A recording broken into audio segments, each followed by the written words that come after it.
welcome back to my YouTube channel. So very quickly I'll be showing you how to achieve this infinite carousel in Figma. So let's jump straight into it.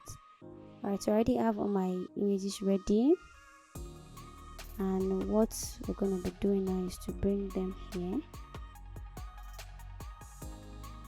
drag this other one here, then select all the frames, then let's give it okay, let the spacing between them be 36. Okay, so select them again and add auto layout.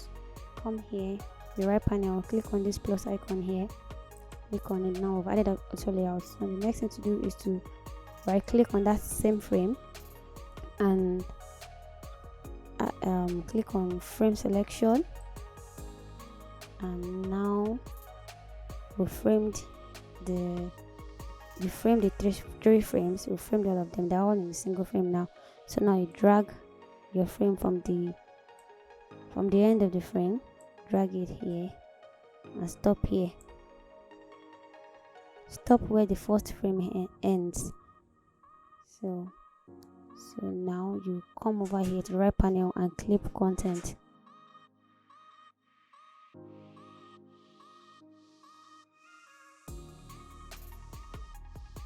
So now you duplicate this frame. Now click on the first frame inside. Okay, this is over here. Click on it, select it, then you start moving.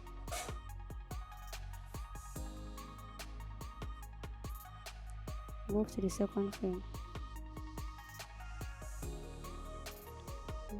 Okay,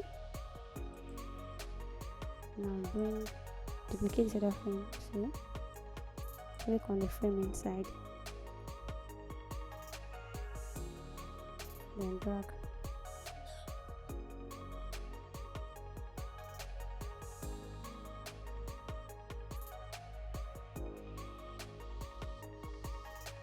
So now we're done. So select all the frames, then come here, click on this drop down arrow here,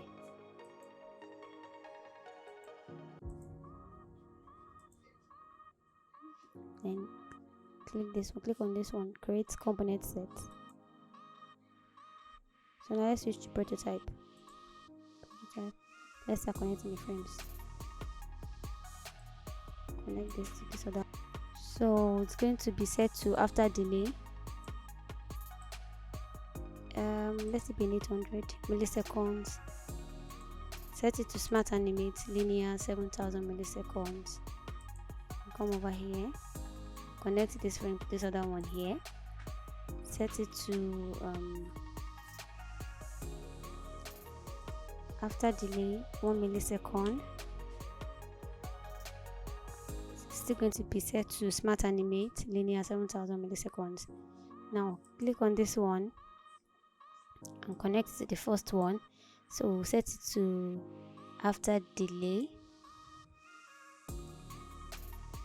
1 millisecond, and this one is going to be set to instant. Now you click on this first one here. You can get this component here. You can come here, you can see what we've done here. You can get it from here. You can either get it from here or you copy this one, right click on it and copy it, then place to replace. Alright, so now let's click on your main frame, select your main frame, then click on this flow starting point, then let's see what we've done. Alright, so this is the result. Thank you so much for watching. Please do not forget to subscribe and like. So thank you. Have a lovely week ahead. Bye.